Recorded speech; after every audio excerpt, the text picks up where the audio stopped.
Now, I'd like to conduct this discussion in a highly interactive way.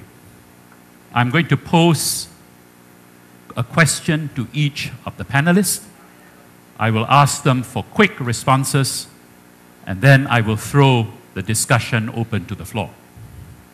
My first question is to Michael Enright.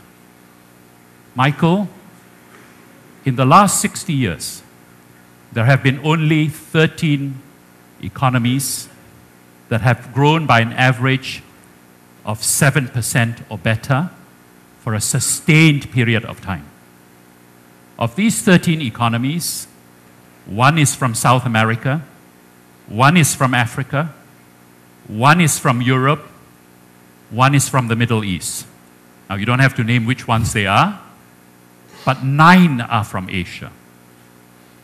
Of the 9 from Asia, 5 are from East Asia: Japan, South Korea, China, Taiwan, and Hong Kong. And 4 are from ASEAN: Singapore, Malaysia, Indonesia, and Thailand. Now, when we look at these so-called Asian tigers, do we see common themes? Is there anything that stands out? And later on, in the course of the discussion, I'd like you to think of why the Philippines is not on that list. But maybe you can help us begin the discussion by providing us with some context. What stands out when we look at these Asian tigers? Okay, actually the first thing that stands out is the set of differences. Because across the countries you mentioned, we have vastly different political systems, different economic philosophies, different roles of government in the economy, and of course very different starting points. Some started from a very low level, others started from a more advantageous position. But if we're trying to think of what are the common features, what are the similarities that seem to have enhanced the development, it's a relatively small number. I would say the first is the ability to mobilize resources. And in some cases, this first meant urbanization that moved people from almost subsistence level agriculture into city suburbs where they became accessible both as producers and as consumers for the regional and global economy. But also the mobilization of capital, either through almost nurturing and harnessing domestic capital, favoring investment over consumption, or the attraction of foreign capital. So a lot of the story actually is a story of resource mobilization. I would say the second main feature or commonality has been getting the basics right.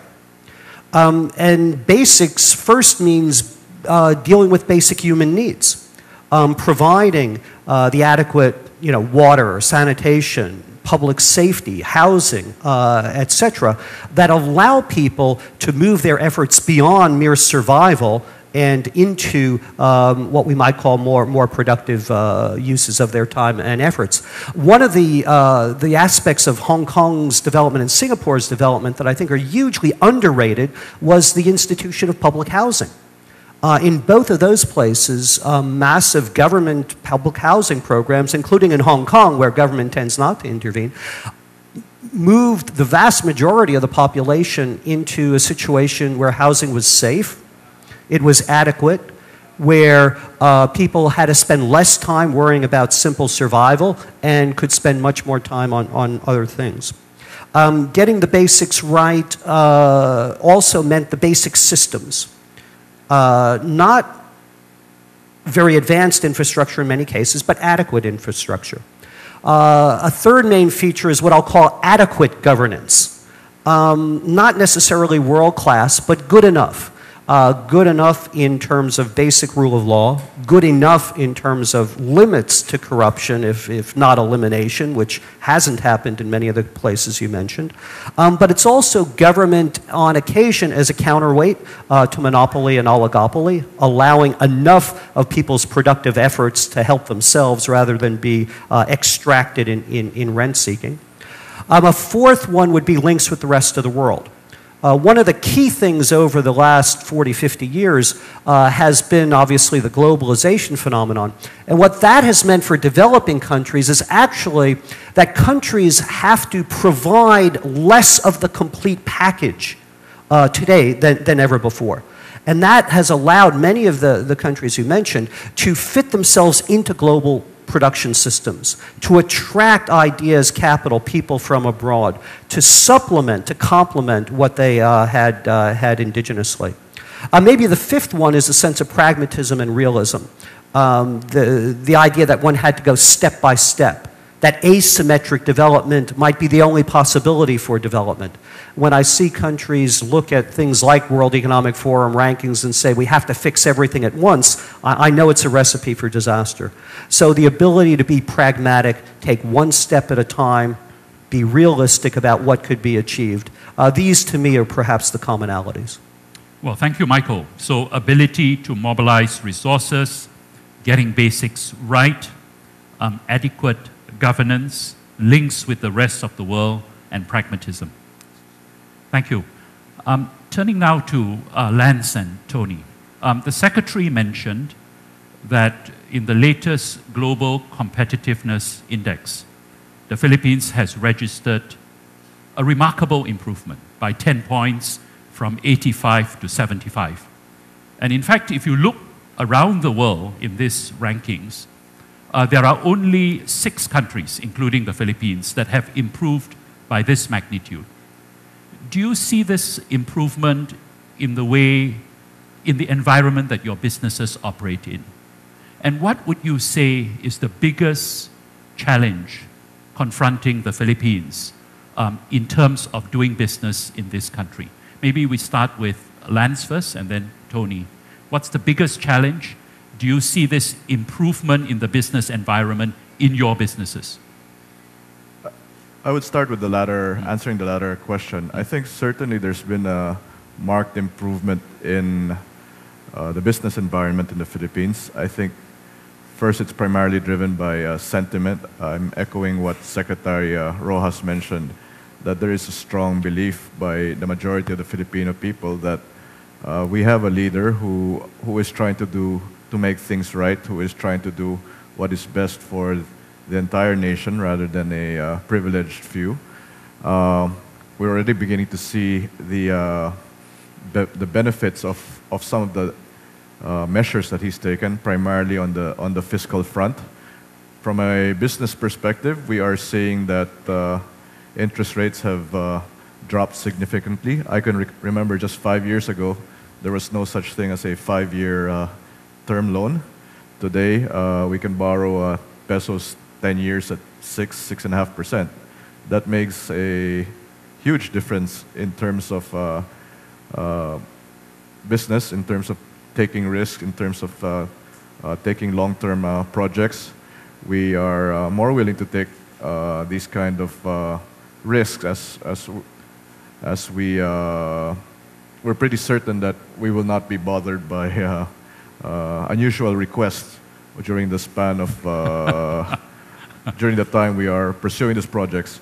I think this goes back to the problem, though, that we are trying to overcome maybe 50 years of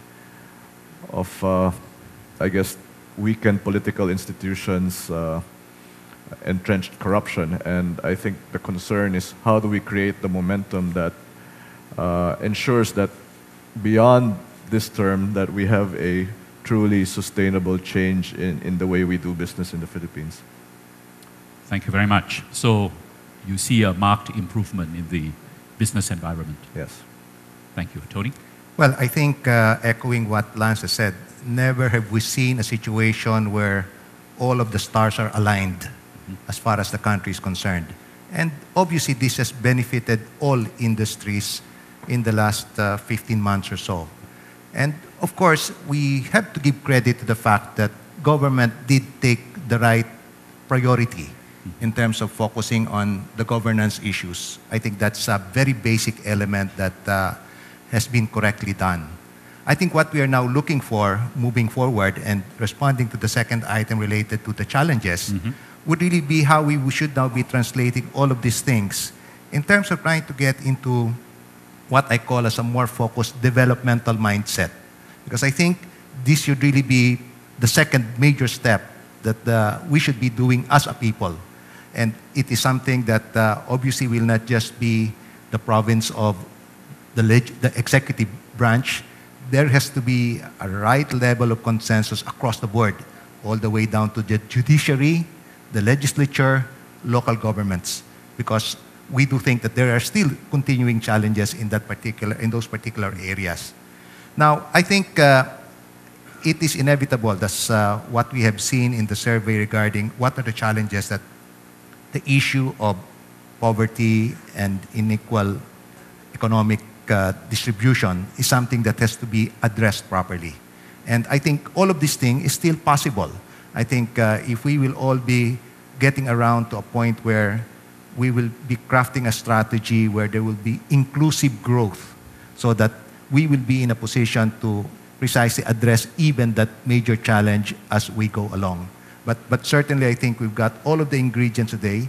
Never have we seen a situation like this in all these years. And it is such a fantastic opportunity for the country as well as its people.